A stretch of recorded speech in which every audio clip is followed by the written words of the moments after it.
Hello students, welcome to my channel.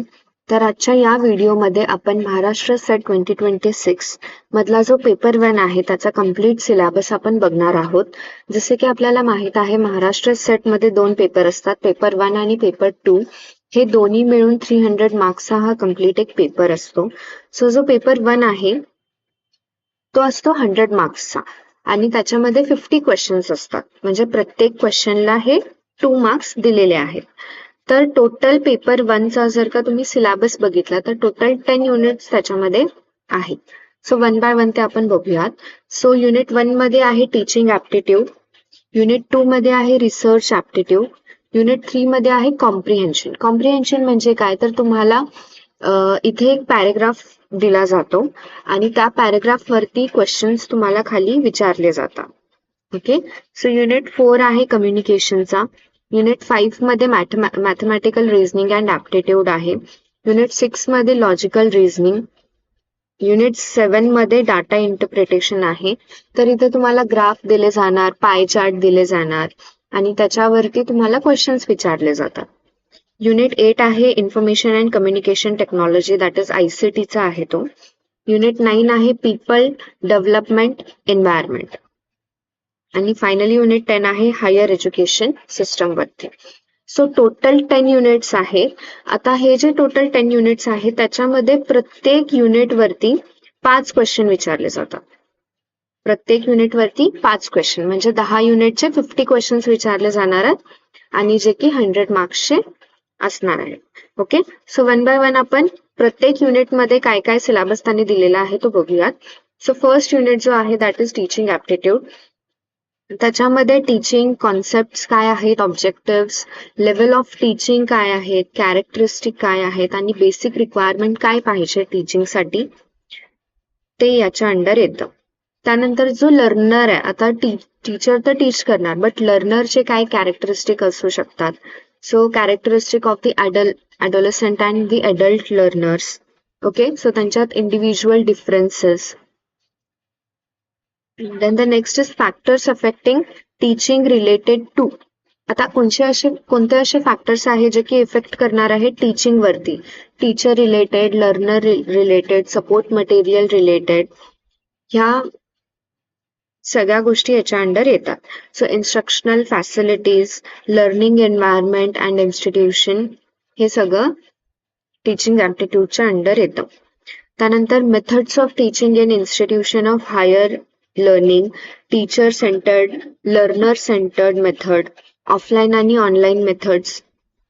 जसे की आता आपल्याला माहितीये की बरेच ऑनलाईन ऍप आलेले आहेत ज्याच्यावरती फ्री पण लेक्चर्स भेटतात स्टुडंट्सना. सो ते ऑफलाईन आणि ऑनलाईन मेथड जसे की स्वयंप्रभा. त्यानंतर टीचिंग सपोर्ट सिस्टम, ट्रेडिशनल कोणते मेथड्स होते, आता मॉडर्न कोणते आलेत, हे सगळं. त्यानंतर evaluation system, elements and types of evaluation, evaluation in CBCS in higher education, computer based testing. त्यानंतर innovations in evaluation system. Okay. त्यानंतर युनिट 2 आहे रिसर्च ऍप्टिट्यूडचा. आता रिसर्च ऍप्टिट्यूड मध्ये तर रिसर्च म्हणजे काय, त्याचे टाइप्स कोणते आहेत, त्याचे कॅरेक्टरिस्टिक काय आहेत, त्यानंतर वेगवेगळे अप्रोच कोणते आहेत टू रिसर्च. त्यानंतर मेथड्स ऑफ रिसर्च, कोणते कोणते मेथड्स आहेत, तर experimental, descriptive, historical, qualitative, quantitative, हे सगळे मेथड्स. रिसेंटली यावरती क्वेश्चन पण आलेला 2025 मध्ये मेथड्स ऑफ रिसर्च वरती. सो खूप इम्पॉर्टंट टॉपिक आहे हा. त्यानंतर steps of research, thesis and article writing, कसं आपण थिसिस किंवा प्रोजेक्ट रायटिंग जेव्हा आपण करतो त्यावेळेस कसं करतो, कोणता फॉर्मॅट किंवा कोणतं स्टाईल ऑफ रेफरन्सिंग आपण यूज करतो, डिफरंट स्टाईल ऑफ रेफरन्सिंग आहेत. सो ते. Then application of ICT in research and research ethics, हे सगळं रिसर्च ऍप्टिट्यूड मध्ये कव्हर होणार आहे. त्यानंतर थर्ड आहे comprehension. A passage of text be given, question be asked from the passage to be answered. So जसे की मी इंट्रोमध्ये सांगितलं, कॉम्प्रिहेन्शन मध्ये तुम्हाला एक पॅराग्राफ दिला जाणार आहे आणि त्या पॅराग्राफ वरती 5 क्वेश्चन्स असणार आहेत, प्रत्येक 2 मार्क्सचे. सो ते पॅसेज रिलेटेड ते क्वेश्चन्स ते तुम्हाला सॉल्व्ह करावे लागतात. ओके. त्यानंतर नेक्स्ट आहे कम्युनिकेशन.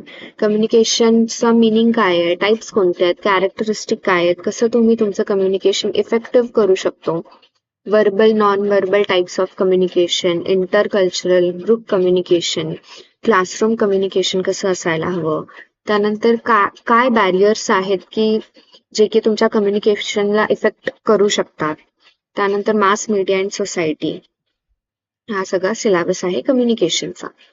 त्यानंतर fifth one, unit 5, that is mathematical reasoning and aptitude. याच्यामध्ये types of reasoning, number series, letter series, codes and relationship, म्हणजे लेटरची सिरीज असते बघा, जसं की 1 आहे, 1 नंतर 13 आहे, 13 नंतर समजा 25 आहे. ओके, सो त्यानंतर काय दिलं जातं, एक डॅश दिली जाते आणि नेक्स्ट तुम्हाला एक व्हॅल्यू दिली जाते, सपोज 52. सो त्यापैकी हे मधली व्हॅल्यू कोणती आहे हे तुम्हाला काढावं लागतं, राईट. सो हे सगळं नंबर सिरीज मध्ये, असेच लेटर सिरीज पण असतात. सो अशा टाईपचे क्वेश्चन्स याच्यामध्ये बघितले जातात. त्यानंतर मॅथमॅटिकल ॲप्टिट्यूड मध्ये time, distance, ratio, profit loss, interest, discounting, हे सगळं याचे फॉर्म्युलेज असतात, पर्सेंटेज कसं काढायचं, ॲव्हरेज कसं काढायचं. सो यावरती पण क्वेश्चन्स प्रत्येक युनिटवरती 5 क्वेश्चन्स असणारच सर. सो युनिट 6 मध्ये आहे लॉजिकल रिझनिंग. सो याच्यामध्ये understanding the structure of argument, त्यानंतर evaluating and distinguishing deductive and inductive reasoning, Venn diagram दिले जातात, simple and multiple use for establishing validity of argument, Indian logic, means of knowledge. So हे सगळं पण काय होतं, include होतं लॉजिकल रिझनिंग मध्ये. आता मी प्रत्येक पॉइंट असा एक्सप्लेन करत बसत नाही, बिकॉज आपण इथं फक्त सिलेबस डिस्कस करत आहोत. सो नेक्स्ट युनिट 7 जो की डाटा इंटरप्रिटेशनचा आहे, त्याच्यामध्ये source, classification of data, quantitative and qualitative data, graphical representation ज्याच्यामध्ये bar chart, histogram, pie chart, table chart, line chart तुम्हाला दिले जाणार आणि त्याच्यावरती क्वेश्चन्स विचारले जाणार आहेत. त्यानंतर data interpretation, data and governance, हे सगळे पॉइंट डाटा इंटरप्रिटेशन मध्ये इन्क्लूड होतात. Okay, so next in unit 8, information and communication technology, ज्याला ICT पण म्हटलं जातं. सो जनरल ॲब्रिव्हिएशन काय आहे, कोणत्या कोणत्या वेगवेगळ्या टर्मिनॉलॉजीज आहेत, basics of internet, email, audio, video conferencing, digital initiatives in higher education, ICT and governance, हे सगळे पॉइंट कव्हर होतात. त्यानंतर जो 9th वन आहे, that is people development and environment. So त्याच्यामध्ये फर्स्ट जो पॉइंट आहे, that is development and environment, human environment and interaction, environmental issues आहे, लोकल, रिजनल, ग्लोबल. त्यानंतर डिफरंट टाइप्स ऑफ पोल्युशन्स आहेत, वेस्ट आहे, impact of pollutants on human health. त्यानंतर natural and energy resources, solar, wind, soil, hydro, biomass, forest, natural hazards and disasters. And the last one, that is Environmental Protection Act. कोणत्या कोणत्या आहेत, कोणत्या कोणत्या. So याच्यामध्ये तुम्हाला years mostly लक्षात ठेवायला पाहिजेत. National action plan on climate change, international agreement कधी झालेले, कोणाच्या अंडर झालेले, कोण केलेलं. सो यावरती बरेच क्वेश्चन्स विचारले जातात. आणि लास्ट टाइम जे एक्झाम झालेली आय थिंक त्याच्यामध्ये क्योटो प्रोटोकॉल यावरती पण एक क्वेश्चन विचारला गेला होता. Okay, so environmental protection act. त्यानंतर जो लास्ट वन आहे, हायर एज्युकेशन सिस्टम.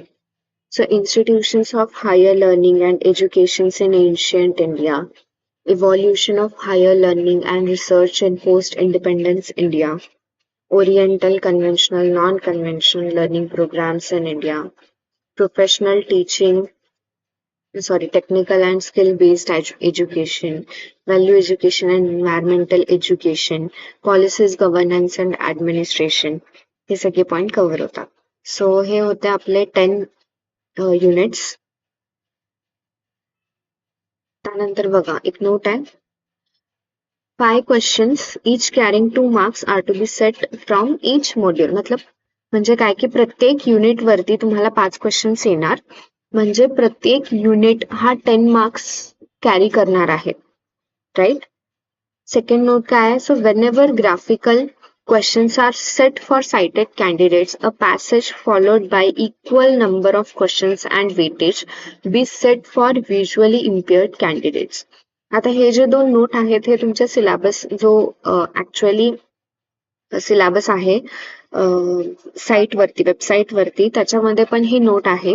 आता सेकंड जो आहे पॉइंट, त्याचा अर्थ असा आहे की जे स्टुडंट्स असे आहेत की जे नॉर्मली बघू शकतात ग्राफिकल क्वेश्चन्स, सो त्यांना तर ग्राफ वरती तो खालचे क्वेश्चन्स जे 5 क्वेश्चन्स असणार आहेत ते विचारले जाणार आहेत, राईट. म्हणजे ग्राफ दिलेत आणि त्याच्यावरती 5 क्वेश्चन्स विचारले जाणार आहेत.